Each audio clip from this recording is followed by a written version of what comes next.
Hey everybody, it's Matt and welcome back to NFT Kings, and in this video I wanted to share you guys one of the most insane crypto transactions in history ever. I think this is the most insane transaction we've ever seen. In this video I'm going to be showing you guys what the most expensive NFT sale ever is, and it happened only a little bit ago, only a couple hours ago here on the day. So if you guys are new, make sure to drop a like, subscribe, and let's get right into it. So if you guys haven't seen this already here from Twitter, what we are looking at here is Punk number 9998 bought for, you guys heard that right, $124,457.07 Ethereum. Not $124,000, 124,000 Ethereum, which is literally ridiculous. Now, for some perspective, the average Punk goes for around $500,000, which is an awful lot. That is insane.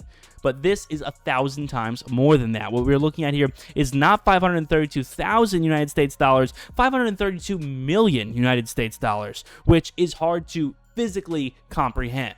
Now, what we are looking at is, of course, part of the Larva Labs CryptoPunks collection, which is, the most sought after, the most sort of reputable Punk/NFT collection out there. So it makes sense these are desirable, but why so much? Well, people have had some theories as to how this has worked. So this is from the official Larva Labs website, and of course, there's nothing particularly special about this NFT. In fact, it's not even one of the rare ones, one of the aliens or the ones with the masks or the ghosts, which are, I think, more rare than some of the other Punks. You guys can see it is 1 out of 3,840 female Punks.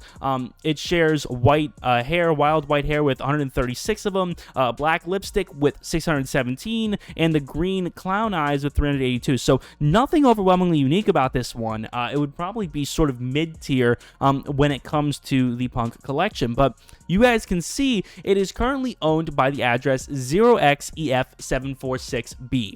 And you guys can see it is currently for sale for $1 billion. So if anyone's got $1 billion laying around, definitely by all means pick up this Punk. But speaking of having money laying around, if you guys want to check out Webull, top link down below in the description, folks. It is so easy to do. All you guys have to do is click my link and you get 2 free stocks valued up to $2,300. I've seen people get lucky with this, getting free shares of Apple, fractional share of Facebook.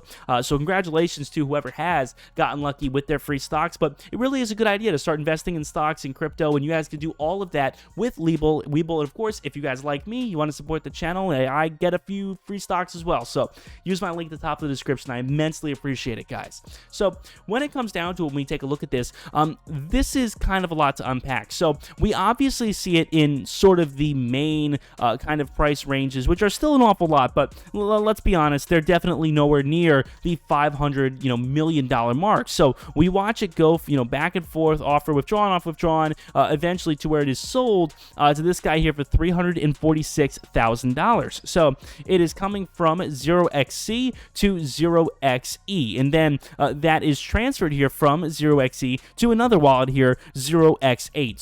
So far, all that we know is that it was sold for $346,000 and then transferred to another wallet.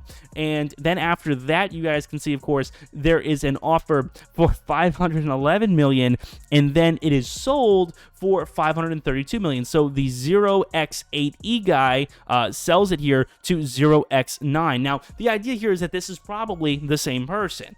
So it is sold here for the amount of $532 million. And then again, the 0x9 wallet transfers it to 0xEF7 wallet, which of course was the first transfer. So the guy who bought it for $346,000, this is the guy who's doing all of this, it looks like. Now, why would someone do this? Well, a guy on Twitter here had the theory. So essentially, the idea here is that you flash loan as much as you can. If you guys don't know what a flash loan is, it's kind of complicated. It took me a while to get the hang of as well, but essentially what a flash loan is, which you guys can see, are uncollateralized lending, which have become popular in DeFi. While they're popular, exploits are common, yada yada. But essentially how they work is that a lender lends out money to a borrower that is eventually going to be paid back in full. In the case of a flash loan, the rule is that the borrower must pay the loan back before the transaction ends. And these transactions are really short, like really short transactions. So if that doesn't happen, the smart contract, which is a line of code that is just written out to sort of facilitate a transaction in decentralized finance, will reverse it. So it's like the loan never happened in the first place. So the theory here is that, someone flash loaned for as much as they can, like $500 million. They listed the punk for the insane amount. They bought it, and then the other account gives you the Ethereum back originally, and then there's kind of a replay. So the idea here is that whoever it is that did this, the guy who bought it for $350,000, what he did is he essentially took out a loan against it. And this is a theory. It's not proven, but the idea here is that after the $346,000 purchase, he decided to offer it for $511 million, make an offer on it for that. Then he sells it to himself for, around $500 million as well, taking out a flash loan to purchase it, and then letting the flash loan sort of cancel out, which is what happened. And that's how it made its way back to the 0xEF wallet, which was what the initial, transfer was to. I mean, that's the initial purchase. So in the end, this comes full circle. And if you guys are like lost right now, I'd imagine, this is kind of a complicated topic, but to simplify things, and believe me, this took a long time for me to wrap my head around, but the idea here, this guy buys it for $350,000, which is a lot, but, not out of the ordinary for these CryptoPunks.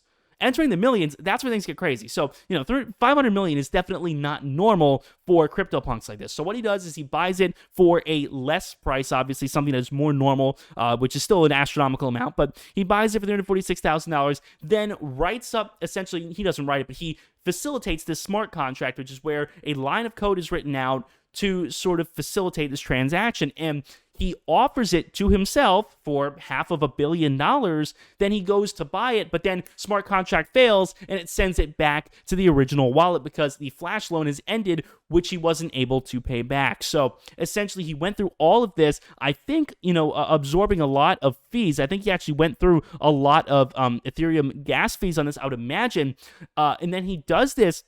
And the final product is that it ends up in his old wallet, the one that he actually used to buy it in the first place. So incredibly convoluted, incredibly complicated. The purpose for this, really no idea, but the idea here, from what people have said, again, is that, he flash loans it from a lot of different places, he pays it, the punk sends the contract, and then obviously it gets sent back, and of course the loan is repaid. So essentially, with it being private, people are saying there is no fee because it is done on Larva Labs, but regardless, this is extremely complicated and convoluted, but I thought you guys would find this interesting. So in the end, this is technically the biggest NFT purchase in history. Now, this isn't a real purchase in a sense because he kind of sold it to himself. At least that's what it looks like from the surface here. But regardless, this just shows you the level of, sort of power behind decentralized finance. The fact that a $500 million transaction was able to occur in such a short time is absolutely mind-boggling. In the traditional finance, system with centralized banking, you would never see a transaction for $500 million done like that. That would just never happen. So I think this really is a testament to just, about how amazing crypto really is in that sense. And if you guys don't understand the technology behind decentralized finance, I encourage you to learn more. I'm always trying to learn more. I was sitting here the other day and I was thinking, shame on me for not knowing more about this, for being so interested in NFTs and altcoins, things like that. Shame on me for not being more well-versed in this. So that is what I've been trying to do recently over the past couple of weeks. And I definitely feel like it's been an enjoyable process. So that being said, thank you guys so much for watching. Hope you guys enjoyed. Remember, drop a like, subscribe if you all are new. My name is Matt. I'll see you guys on the next one. Peace.